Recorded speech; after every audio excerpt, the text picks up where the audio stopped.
지난주에 말씀드렸듯이 성령의 열매에 대해서 우리 앞으로 좀 살펴보겠다고 했습니다.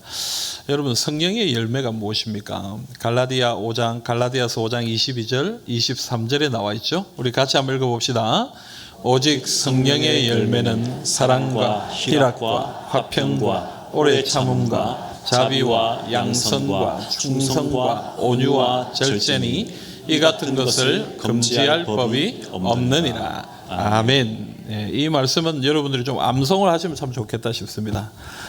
여러분, 여기 나와 있는 성령의 열매를 우리가 한 주 한 주 묵상하면서 이 성령의 열매를 많이 맺으시기를 주님의 이름으로 축복합니다. 그래서 오늘 첫 번째 사랑에 대해서 생각해 보려고 합니다. 사랑은 헬라어로 아가페입니다. 아가페는 우리가 잘 알듯이 하나님의 사랑이죠. 인간의 사랑을 얘기하는 것이 아니라 인간의 사랑을 초월하는, 물론 그것도 다 포함되어 있지만 그것을 초월하는 하나님 아버지의 사랑을 이야기합니다. 그래서 예수님은 교회와 성도의 대표적인 특징은 바로 이 사랑이어야 한다라고 말씀하셨습니다. 오늘 우리가 읽은 이 고린도전서를 쓴 바울도 마찬가지입니다. 바울은 성령의 열매에 대해서 이야기하면서 갈라디아서 5장 22절 제일 첫 번째로 뭘 얘기합니까? 사랑을 얘기해요. 이 순서도 중요하거든요. 그러니까 여러분, 제일 사랑이 중요하다, 이것을 보여주고 있습니다. 또한 고린도전서에서도 똑같이 그런 뜻을 우리에게 보여줍니다. 고린도전서 13장 13절 우리 같이 한번 읽어봅시다. 그런즉 믿음, 소망, 사랑 이 세 가지는 항상 있을 것인데 그 중에 제일은 사랑이라. 아멘. 그 중에 제일은 사랑이라. 사랑이 제일이요 사랑이 으뜸이다 라고 그렇게 얘기하는 것입니다. 그래서 오늘 우리 이 본문을 가지고 사랑이 왜 제일인지, 그리고 사랑이 무엇인지 함께 생각해 보기를 원합니다. 오늘 본문 앞에 나오는 고린도전서 12장은 우리가 잘 알다시피 은사장이라고 불리는 장입니다. 고린도 교회는 하나님께서 은혜를 많이 주신 교회죠. 그래서 은사를 많이 경험했습니다. 성도들은 그 은사를 가지고 능력 있게 사역을 했습니다. 하지만 그러다 보니까 이 은사의 사용으로 인해서 일어나는 문제들, 혼란들도 이 고린도 교회 가운데 있었습니다. 그래서 그것을 해결하기 위해서 바울은 12장에 은사가 무엇인지, 또 은사를 어떻게 활용해야 되는지를 자세하게 써서 그들에게 가르쳤습니다. 고린도전서 12장 1절을 보면요, 형제들아 신령한 것에 대하여 나는 너희가 알지 못하기를 원하지 아니하노니 라고 얘기합니다. 신령한 것은 은사를 얘기하는, 성령의 은사. 그래서 바울이 뭐라고 얘기하는 거예요? 성령의 은사에 대해서 너희가 모르는 것, 그것을 자기는 원하지 않는다라고 얘기합니다. 여러분, 사람들이요 행하는 실수 중에 큰 실수 중에 하나가 뭐냐면요, 뭔가 문제가 되면 그걸 그냥 삭제해 버리는 거예요. 그건 아예 제외시켜 버리는 거예요. 근데 때로는요, 문제가 일어나서 문제가 되는 것도 있지만 좋은 것들, 우리가 활용을 잘하는 것들 중에 문제가 일어난 것들이 많아요. 그래서 어떻게 해야 되는 거예요? 그 문제를 제거하고 그 문제를 해결하고 그걸 활용하면 더 좋은 거예요. 그런데 제일 좋은 건 뭐예요? 그냥 제외시켜버리는 거예요. 제일 쉬운 일이 그거니까 그냥 제외시켜버리는 거예요. 그래서 고린도 교회도 은사 때문에 문제가 많으니까, 은사 때문에 혼란스러우니까 이 은사에 대해서 생각하지 말자, 이것은 좋지 않다라고 바울이 이야기하는 것입니다. 우리 고신교단은 성령의 은사에 대해서 조금 소극적인 자세를 가지고 있죠. 제가 어릴 때, 지금은 고신교단도 많이 변했습니다만은, 제가 어릴 때 이 고신교회들은 은사를 활용하는 사람들에게 굉장히 지도를 하고 좀 주의를 주는 그런 경향들이 있었습니다. 왜냐하면 이 은사의 무분별한 활용 때문에, 질서 없는 그런 행동들 때문에 교회가 어려움을 당했기 때문입니다. 그래서 그것을 지도하고 그것을 아예 사용하지 못하도록 만드는 그런 분위기가 우리 안에 있었기 때문에, 참 아쉽게도 성령의 은사를 우리가 활용하는 부분에서 좀 연약한 부분들이 있는 것을 보게 됩니다. 그런데 여러분, 성령의 은사를 풍성히 깨달을 수 있기를 간절히 소망합니다. 하나님이 우리 교회에 이 은사를 풍성히 부어주시기를 주님의 이름으로 축복합니다. 이건 하나님의 선물입니다. 하나님이 주시는 선물인데 우리가 마다할 필요가 없습니다. 믿음으로 받으시기를 바랍니다. 그리고 활용하시기를 바랍니다. 고린도전서 12장에서 바울이 이야기하는 건 뭐냐면요, 교회는 그리스도의 몸이라는 거예요. 그리고 우리는 각 지체다. 그래서 그 몸을 건강하게 유지하기 위해서 우리에게 주신 것이 뭐냐? 그게 바로 은사다. 그 일을 감당하게 하기 위해서 주님이 주신 능력, 주님이 주신 은사, 그 모든 것들 하나님 주신 것이다. 활용하라 라고 그렇게 얘기하는 것입니다. 그런데 12장 뒷부분을 보면 뭐라고 얘기하냐면, 다 사도겠느냐, 다 선지자겠느냐, 다 교사겠느냐, 다 능력을 행하는 자겠느냐, 이렇게 얘기합니다. 그러니까 여러분, 전부 다 사도가 될 수 없다는 거예요. 전부 다 말씀 전하는 사람이 될 수 없는 거예요. 전부 다 가르치는 사람이 될 수 없는 거예요. 전부 다 능력 행하는 사람이 될 수 없는 거예요. 어떤 사람은 능력을 행하기도 하고, 어떤 사람은 기도의 은사를 받는 사람도 있고, 어떤 사람은 사랑을 베풀기도 하고, 어떤 사람은 섬김을 하기도 하고, 다양한 은사들을 하나님이 주셨기 때문에 그 다양한 은사들이 다 소중하고 귀중한 것임을 기억하고 서로 존중해야 된다. 여러분, 뭐가 더 크냐, 뭐가 더 중요하냐, 내가 이런 은사를 받았으니까 내가 더 하나님의 사랑을 받는다, 이렇게 서로 경쟁하고 시기하고 질투할 필요가 없다라는 것입니다. 하나님 앞에서는 다 똑같고 하나님이 다 귀하게 여기시는 것이니까 하나님이 주신 은사에 감사함으로 섬기시고 또 서로를 존중하면서 그렇게 하나가 되어서 주님 앞에 나아가라, 그렇게 얘기하는 것입니다. 여러분, 서로 동력하는 우리 교회가 될 수 있기를 간절히 소망합니다. 또한 바울은 여기서 매우 중요한 얘기를 합니다. 31절입니다. 12장 31절 같이 읽어보겠습니다. 너희는 더욱 큰 은사를 사모하라. 내가 또한 가장 좋은 길을 너희에게 보이리라. 아멘. 여러분, 은사가 너무 소중한데 바울이 마지막으로 뭐라고 얘기하는 거예요? 너희는 더 큰 은사를 사모하라. 그게 뭡니까? 다음 장 13장에 나오는 사랑입니다. 사랑. 그래서 모든 은사는 무엇을 기초로 이루어져야 된다고요? 사랑을 기초로. 모든 섬김은, 모든 봉사는, 모든 예배는, 모든 하나님의 일은 무엇을 기초로 이루어져야 되냐? 사랑을 통하여 이루어져야 된다. 바울은 그 얘기를 하는 거예요. 그래서 13장에 와서 바울은 더 분명하게 그 얘기를 합니다. 1절부터 3절 말씀 우리 같이 읽어봅시다. 내가 사람의 방언과 천사의 말을 할지라도 사랑이 없으면 소리나는 구리와 울리는 꽹과리가 되고, 내가 예언하는 능력이 있어 모든 비밀과 모든 지식을 알고 또 산을 옮길 만한 모든 믿음이 있을지라도 사랑이 없으면 내가 아무것도 아니요 내가 내게 있는 모든 것으로 구제하고 또 내 몸을 불사르게 내줄지라도 사랑이 없으면 내게 아무 유익이 없느니라. 아멘. 여러분, 왜 사랑이 제일입니까? 사랑이 왜 으뜸입니까? 오늘 말씀은 그렇게 얘기하는 거예요. 사랑이 없으면 아무것도 아니고 사랑이 없으면 아무 유익이 없기 때문에 그렇다라고 얘기하는 것입니다. 사람의 방언과, 이 방언은 모든 말을 얘기하는 거예요. 모든 말. 모든 말과 천사의 말, 우리가 잘 알아듣지 못하는 그 천사의 말을 한다 할지라도 사랑이 없으면 뭐와 같다? 소리나는 구리와 울리는 꽹과리와 같다. 여기서 말하는 구리와 꽹과리는 그냥 우리가 치는 악기만을 얘기하는 게 아닙니다. 그 당시 우상을 제사할 때, 우상을 섬기는 제사를 할 때 이 사람들이 구리를 치고 꽹과리를 치면서 제사를 지냈기 때문에 사람의 방언과 천사의 말을 하는 사람이 사랑이 없으면 우상 섬기는 그 소리나 비슷하다, 그렇게 얘기하는 거예요. 아무 의미가 없다는 거예요. 아무 능력이 없다라는 것을 그렇게 얘기하는 것입니다. 그리고 예언과 모든 비밀과 지식을 알고 산을 옮기는 그런 믿음이 있다 할지라도 사랑이 없으면 아무것도 아니다. 아무것도 아니다. 그리고 나의 모든 것으로 구제하고 내 몸을 불사르도록 내준다 할지라도 사랑이 없으면, 아무 유익이 없다. 아무 유익이 없다라고 그렇게 얘기하고 있는 것입니다.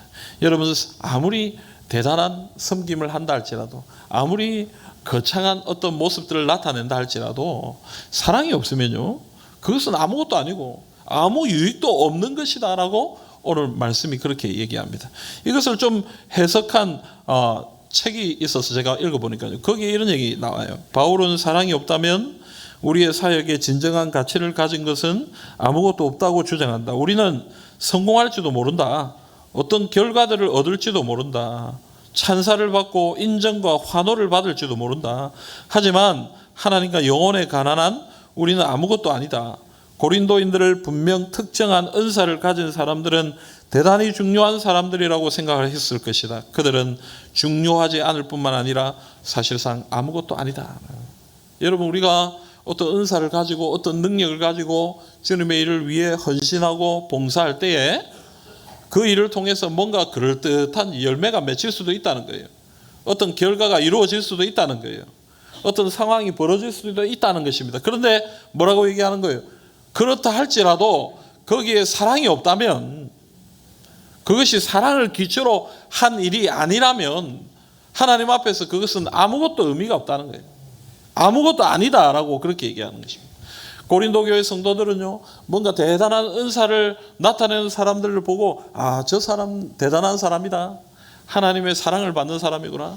하나님으로부터 특별히 부름받은 사람이구나 라고 생각하지만, 그가 사랑이 없이 그렇게 은사를 행하는 것이라면 그의 그 은사도 아무 의미가 없는 것이다 라고 그렇게 이야기하는 것입니다.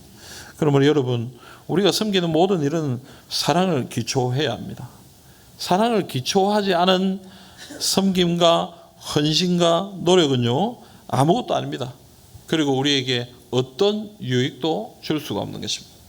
에베소서 5장 2절 말씀 보시면요, 그리스도께서 너희를 사랑하신 것 같이 너희도 사랑 가운데 행하라. 그는 우리를 위하여 자신을 버리사 향기로운 제물과 희생 제물로 하나님께 드리셨느니라. 여러분, 예수님이 우리를 위해 자신을 향기로운 제물과 희생 제물로 하나님께 드린 이유가 뭡니까? 예수님은 무엇 때문에 십자가를 지셨고 우리를 위해 피 흘리셨습니까? 오늘 말씀 에베소서 5장 2절은 한 단어로 표현합니다. 사랑입니다.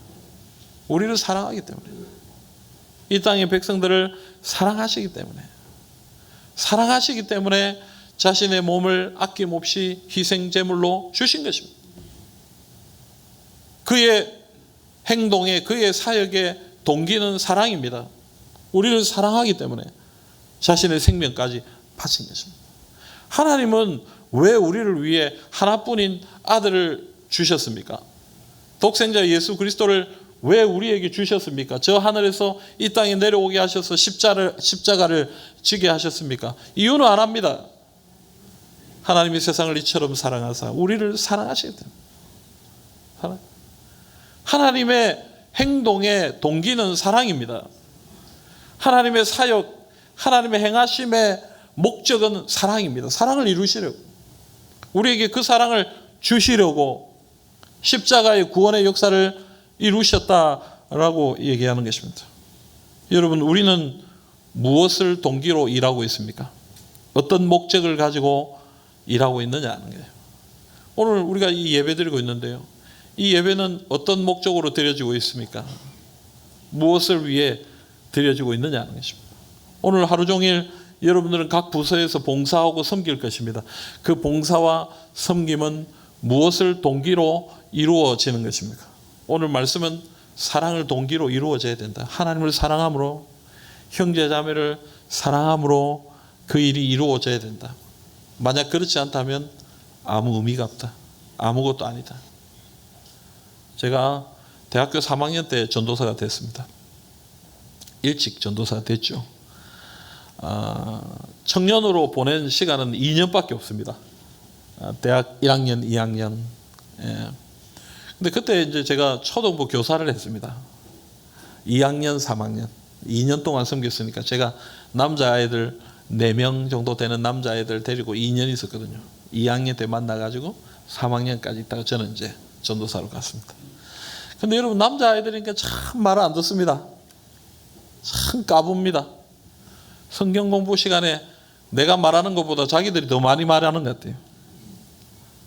말도 안 듣고요. 뭐 도망가기 일쑤고 참 너무 힘든 거예요. 그래서 참다 어느 날 선을 넘는 날이 있어서 제가 그 아이들 4명을 앉혀놓고 얼마나 야단쳤는지 모릅니다. 엄청 막 그냥 너가 그래가 되겠냐 이러면서 야단치고 그래가지고 뭐 남자애들이라서 울지는 않았어요. 근데 그러고 이제 집에 가서 가만히 앉아 있는데 내 마음에 그런 생각이 드는 거야. 아, 나는 그 아이들을 사랑하는가? 내가 오늘 왜 이렇게 화를 냈을까? 내가 왜 이렇게 애들을 야단친 걸까? 걔들이 정말 하나님을 사랑하고 하나님을 위해 살아가는 그런 애들이 되기를 소원하는 마음으로 내가 애들을 야단친 걸까? 아니면 걔들이 내 말 안 들어가지고 화가 나가지고 쫓겨난 것들이 선생님 자존심 상하게 내 말 안 듣고 그래서 내가 막 화가 나가지고 그래서 걔네들을 야단친 거 아닐까? 그날 밤에 내가 하나님 앞에 그런 생각을 한 적이 있어요. 아, 난 사랑이 없구나. 사랑하지 않구나. 그냥 내 감정대로 내 생각대로 그냥 그렇게 행동하고 있는 것이구나. 여러분, 섬기고 봉사하지만 사랑으로 하는 것이 아니면 하나님이 말씀하시는 거예요. 아무것도 아니다. 아무 유익이 없다. 라고 그렇게 얘기해요. 바리새인들은요, 원래 순수한 사람들이에요. 원래 거룩한 사람. 정말 하나님 앞에 바르게 살기를 소원하는 그런 마음으로 살았던 사람들이에요. 근데 그들이 세월이 지나면서 어떻게 변하긴 하나님의 사랑하기보다는 사람들의 이목을 더 집중해서 보는 사람들이 됐어요. 하나님의 사랑에서 거룩한 삶을 살기보다는 누가 나를 안 보나? 누가 나를 인정해 주기를 바라는 그런 인정 욕구를 가지고 거룩을 행하기 시작했습니다. 그래서 기도도 길거리에 나가서 기도하고 옷도 거룩한 사람의 옷을 입고 다니고 그래서 하나님을 사랑하고 사람들을 사랑하기보다는 율법을 실행하고 실천하는 자신의 모습을 사람들에게 보이기 위해서 그렇게 거룩한 삶을 살아갑니다. 그래서 예수님은 이 땅에 오셨을 때 바리새인들을 저주하고 책망하고 비난하고 비판하신 것입니다. 그들의 행위의 동기가 사랑이 아니라 개인의 인기, 사람들의 칭찬 그런 것에 있었기에 예수님은 그들을 비난한 것입니다. 사도행전 5장에 보면요, 아나니아와 삽비라라는 사람이 나오죠. 이 사람은 참 큰 일을 했어요. 그게 뭡니까? 자기 집을 팔아가지고 초대교회에 헌금을 했습니다. 여러분, 이 중에 한번 손 들어주십시오. 크게 손 들지 마시고 마음속으로 한번 생각해요. 괜히 또 서로 또 상처받으면 안 되니까. 집 팔아가지고 헌금한 사람 있습니까? 저는 집이 없어가지고 그런 면에서는 자유할 수 있습니다. 여러분, 이 사람들 대단하죠? 근데 이 사람들 사도행전 5장을 보면요, 이 사람들 하나님의 벌을 받아 죽습니다. 왜 죽습니까? 헌금을 드리려고 팔아가지고 돈으로 가만 보니까 너무 많은 것 같아요. 너무 아까운 거야. 얼마를 감추었습니다. 하나님이 네가 그거 감춘 것을 지적하시면서 그들에게 벌을 내리신 것이죠. 여러분, 정말 하나님 사랑하고 교회를 사랑해서 드리는 것이라면 아까웠을까요? 사도행전 4장을 보면요, 그 앞에 이미 헌금을 한 사람이 있었다는 것을 보게 됩니다. 바나바가 자신의 집을 팔아 교회에 헌금합니다. 이 아나니아와 삽비라는 그 모습을 보고 나도 우리도 저래야지 하고 따라했던 것 같아요. 그리고 사람들이 이렇게 했을 때 사람들이 나를 뭐라고 생각했을까 하는 그런 마음으로 하나님 앞에 이 일을 드렸던 것입니다. 그래서 이런 잘못을 범하게 된 것이죠. 여러분, 우리가 주님의 일을 할 때요, 정말 하나님을 사랑하고 형제 자매들을 사랑하는 그 목적이 아니라 다른 목적을 가지고 주님의 일을 섬길 때가 있더라라는 것입니다. 그러므로 하나님은 오늘 우리에게 말씀하시는 거예요. 사랑으로 섬겨라. 사랑으로 섬깁니다. 오늘 예배도요, 오늘 봉사도요, 섬김도요, 여러분 가정에 가서 함께 하시는 그 모든 일에도 사랑으로 섬기시고요, 세상에 나아가서 주님의 일을 감당할 때도 우리의 모든 동기는 사랑이어야 한다라고 오늘 말씀이 이야기합니다. 그게 없으면 아무것도 아니요, 아무 유익이 없다. 그러므로 사랑이 제일인 것입니다. 오늘 이 사랑을 굳게 붙드시고 사랑을 동기로 해서 섬기시는 하나님의 백성들이 다 되시기를 간절히 소망합니다. 두 번째로 여러분 생각할 것은, 그럼 사랑이 뭐냐? 우리가 붙들어야 될 사랑이 뭐냐? 오늘 본문에서 바울은 사랑에 대해서 아주 구체적으로 이야기를 하고 있습니다. 4절부터 우리 8절까지 한번 읽어보겠습니다. 사랑은 오래 참고, 사랑은 온유하며, 시기하지 아니하며, 사랑은 자랑하지 아니하며, 교만하지 아니하며, 무례히 행하지 아니하며, 자기의 유익을 구하지 아니하며, 성내지 아니하며, 악한 것을 생각하지 아니하며, 불의를 기뻐하지 아니하며, 진리와 함께 기뻐하고, 모든 것을 참으며, 모든 것을 믿으며, 모든 것을 바라며, 모든 것을 견디느니라. 사랑은 언제까지나 떨어지지 아니하되, 예언도 패하고 방언도 그치고 지식도 패하리라. 아멘. 여러분, 오늘 말씀이 바울이 사랑에 대해서 아주 구체적으로 얘기하는데요, 긍정적인 내용은 뭡니까? 사랑은 오래 참고 온유하고 진리를 기뻐하고 이런 얘기 나오죠. 부정적인 내용들을 담고 있는 건 무엇입니까? 시기하지 아니하고, 자랑하지 아니하고, 교만하지 아니하고, 무례히 행하지 아니하고, 자기의 유익을 구하지 아니하고, 분노, 성내지 아니하고, 악한 것을 생각하지 아니하고, 불의를 기뻐하지 아니하고, 이런 게. 또 7절에 가서는 모든 것을 참으며 믿으며 바라며 견딘다. 8절에는 사랑은 언제까지나 떨어지지 않는다. 이건 뭘 얘기하는? 사랑은 영원하다. 사랑은 영원하다. 여러분, 사랑에 대해서 이 모든 것을 다 하려면 오늘 시간이 너무 부족한 것 같아요. 그래서 이 부분은 또 다음에 사랑에 대해서 좀 더 깊이 이야기할 수 있을 것 같습니다. 근데 여러분, 바울이 사랑에 대해서 설명하는데 뭐로 설명하냐면 동사예요. 동사. 뭐뭐 하는 거예요. 오래 참고 온유하고. 그 여러분, 사랑을 동사로 표현했다. 동사는 무슨 얘기입니까? 사랑은 행해야 된다는 거예요. 사랑은 행동으로 나타나는 것이어야 된다. 그거를 얘기하는 것입니다. 그래서 칼빈은 이 구절을 뭐라고 설명했냐면 이렇게 설명했어요. 그러나 이 묘사들은 사람에 대하여 마음을 끌리게 하려는 단순한 목적에서가 아니라 고린도 교회 교인들에게 사랑을 행동으로 나타내는 방법을 설명하고, 또한 사랑의 본질을 이해하려는데 그 뜻이 있다. 여러분, 교인들에게 사랑을 뭐로 나타낸다고요? 행동으로 나타내는 방법을 설명한다. 사랑이 뭐냐? 사랑은 이런 거다. 사랑은 이런 것이다. 라고 설명할 때 바울은 동사로 설명하는, 사랑은 이렇게 행동하는 것이 사랑이다. 오래 참아야 되는 것이 사랑이다. 온유한 것이 사랑이다. 무례히 행하지 않는 것이 사랑이다. 시기하지 않는 것이 사랑이다. 자기의 유익을 구하지 않는 것이 사랑이다.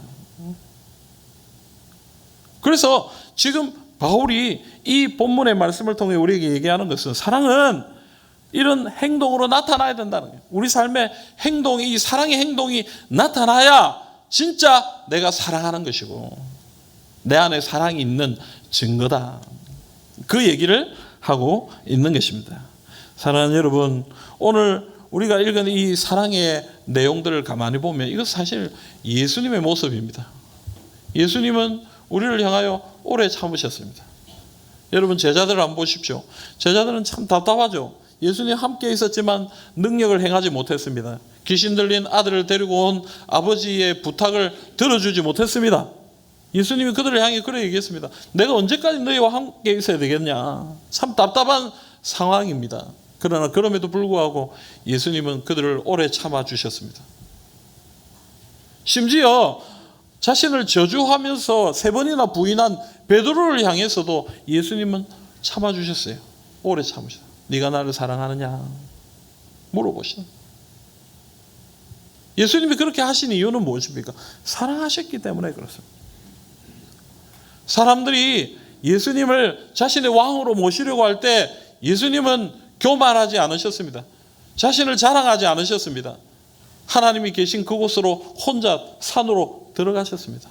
왜요? 자기는 십자가를 져야 되는 사람이기 때문에 하나님 앞에 나가셨던, 그는 교만하지 않았던 사람입니다.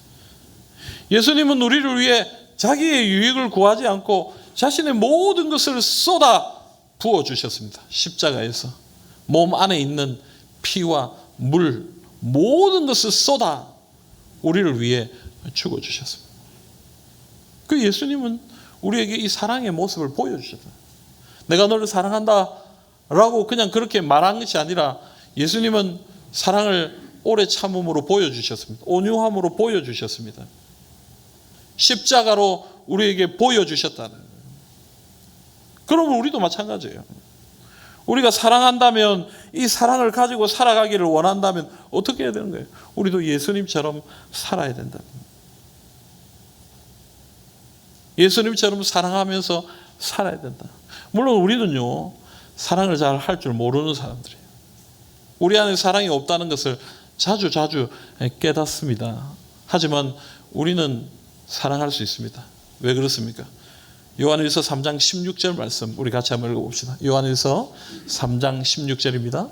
그가 우리를 위하여 목숨을 버리셨으니 우리가 이로써 사랑을 알고 우리도 형제들을 위하여 목숨을 버리는 것이 마땅하니라. 아멘. 그가 우리를 위하여 목숨을 버리셨으니 우리가 이로써 사랑을 안다라. 예수님이 우리를 위해 십자가에 죽어주셨기 때문에, 우리를 위해 목숨을 버리신 그 사랑의 행위를 하셨기 때문에 우리는 안다는 거예요. 뭐를요? 사랑을 안다는 거예요. 사랑은 저거구나. 십자가를 지는 거구나. 사랑은 저렇게 다른 사람을 대신해서 죽는 거구나. 오래 참아주시고 온유하고 성내지 않고 자기의 유익을 구하지 않고 십자가에서 다른 사람을 위해서 죽는 것이 사랑이구나. 우리는 그 사랑을 받았고 그 사랑을 압니다. 그래서 뭐라고 얘기하는 것입니까? 우리도 형제들을 위하여 목숨을 버리는 것이 마땅하다. 사랑을 아니까. 예수님의 사랑을 받은 사람으로서, 예수님의 사랑을 깨달은 사람으로서 우리는 사랑을 아니까 그 사랑을 전해야 된다. 그 사랑을 행해야 된다. 그래서 18절 뭐라고 얘기합니까? 자녀들아, 우리가 말과 혀로만 사랑하지 말고 행함과 진실함으로 하자. 사랑은 행함과 진실함으로 해야 된다. 사실 여러분, 오늘 이 이야기는 사실 자신 있게 이야기할 것은 아니에요. 우리는 사랑을 알지만 사랑을 잘 하지 못합니다. 내 걸 포기하지 못합니다. 내가 대신 죽지 못합니다. 자꾸만 나의 것을 챙기고 싶은 것이 우리의 마음입니다. 내가 인정받고 싶고, 내가 대장이 되고 싶고, 내가 이익을 얻고 싶고, 그것이 우리의 마음이죠. 하지만 우리에게 사랑을 베풀어 주신 예수님을 생각하면서 우리는 이 사랑을 배워가고 또 이 사랑을 행하고 나타내어야 한다라는 것입니다. 여러분, 오늘 본문에 나오는 단어들은요, 동사인데 현재 진행형입니다. 무슨 말입니까? 지금 또 계속되고 있다는 것입니다. 우리가 한 번 사랑을 베풀었다고 해서 사랑의 사람이 되느냐? 그렇지 않다는 거예요. 뭐 몇 번 사랑을 나누었다고 해서 우리 사랑의 공동체가 되느냐? 그렇지가 않다는 얘기예요. 사랑은 계속 사랑해야 되는 거예요. 계속 사랑해요. 또 사랑하고 또 사랑하고, 또 사랑하지 못하면 회개하고 또 사랑하고, 또 실패하면 또 주님 앞에 엎드리고 다시 사랑하고 사랑하고, 사랑할 때에 그것이 내 삶의 태도가 되고 내 인격이 되고 내 성품이 되고, 그래서 내가 사랑의 사람이 되고 우리 교회가 사랑의 공동체가 되고. 그 여러분, 오늘 이 시간 우리가 결심해야 되는 거예요. 하나님, 사랑하기를 원합니다. 오늘 사랑하겠습니다. 내일도 사랑하겠습니다. 모레도 사랑하겠습니다. 그 모레도 사랑하겠습니다. 아멘이 나와야 되는데 이 아멘. 이 코로나19 때문에 우리 아멘 안 해요. 말을 가만히 이제 마스크도 다 벗었는데 아멘을 잘 안 해요. 기도할 때도 보면 아무도 아멘을 잘 안 하시고. 그러니까 여러분 기도할 때 응답되기를 원하면 어떻게 됩니까, 여러분? 아멘. 그래, 맞아요. 설교 듣다가 은혜가 되고 저게 내 말씀이다 싶으면 어떻게 되겠어요, 여러분? 아멘, 아멘. 뭐 나는 I다, 성격이 I다. 요즘 뭐 MBTI가 하도 유명하니까 E가 외향성이고 I는 내향성이거든요. 내향성인 사람들은 소리 내는 게 쉽지가 않잖아요, 그렇죠? 여러분 예배 와서 손 들고 우리 찬양하자 이러면 내향적인 분들 굉장히 힘들죠. 이 손을 뭐 쥐어 들려 이렇게 해야 되나 알 수가. 근데 외향적인 사람들 상관없어. 막 이러든 저러든 뭐 이렇게 상관없는데. 근데 여러분 뭐 혹시 소리를 못 내더라도 속으로라도 아멘 해야 돼요. 아멘입니까? 네. 아멘입니까? 네. 우리 정원진 집사님 있는데 지난주에 제 개업 예배 갔더니 왜 목사님 요즘 아멘입니까를 안 합니까? 이런 물어보더라고요. 내가 정원진 집사님 신경이 쓰여가지고 내가 근데 이제 하려고. 아멘입니까? 예. 그래 여러분 우리가 마음의 결단에 하나님 오늘도 내일도 모레도 사랑하게 해주십시오. 사랑. 매일매일 사랑하게 했어요. 그래서 사랑이 나의 생활의 태도가 되고 내 삶의 방식이 되고 내 인격이 되고 내 성품이 되고 그래서 내가 사랑의 사람이 될 수 있도록 내가 예수님 닮아가는 사람이 될 수 있도록 하나님 나를 인도해 주십시오. 여러분 오늘 이 시간 믿음으로 결단하고 믿음으로 주님 앞에 나가시기를 간절히 소망합니다. 사랑하는 성도 여러분, 사랑이 제일 중요합니다. 사랑이 없으면요 아무것도 아니고 아무 유익도 없습니다. 그러므로 우리는 예수님께서 우리를 사랑하신 것을 따라 사랑하는 삶을 살아야 되겠습니다. 제가 처음 사역 나갔던 그 교회에서 목사님이 잠시 자리를 비우셨을 때에 그 시찰에 조금 어른 목사님이 임시당회장으로 우리 교회에 오셨어요. 근데 그분이 오셔서 참 말씀을 가끔 이렇게 전해주시는데 저 뭐 본문은 기억이 잘 안 납니다만은 그분 말씀이 참 저희 은혜가 됐어요. 근데 그분이 자주 하셨던 말 중에 그런 말이에요. 사랑하기에도 시간이 없는데 우리 인생이 참 짧은데 사랑하기에도 시간이 없는데 미워하고 시기하고 질투하고 그렇게 살았어야 되겠습니까? 사랑하면서 살기 해도 우리 인생이 얼마나 짧은데 자꾸만 다른 마음을 품고 분열하고 나누어졌어야 되겠습니까? 하고 이렇게 얘기하는데 그 말이 참 마음에 와닿아요. 사랑하는 여러분, 많이 남은 것 같지만 우리 인생이 그렇게 많이 남은 게 아닙니다. 우리 인생이 참 짧은데 서로 사랑하고 하나님 사랑하고 이 땅을 사랑하면서 살아도 시간이 부족하고 또 너무너무 짧은 인생을 살 수밖에 없는데 여러분 자꾸 다른 마음 품지 말고 하나님 사랑하면서 살게 해주십시오. 사랑하는 공동체가 되게 해주십시오. 우리 가정이 사랑하는 가정이 되게 해주십시오. 우리 교회가 사랑하는 교회가 되게 해주십시오. 또 이 나라를 바라보면서 분열하고 다투는 나라가 아니라 사랑하는 나라가 되게 해주십시오. 여러분 이 믿음의 고백을 주님께 올려드리며 함께 기도하시는 주님의 백성들이 다 되시기를 주님의 이름으로 기원합니다. 아멘.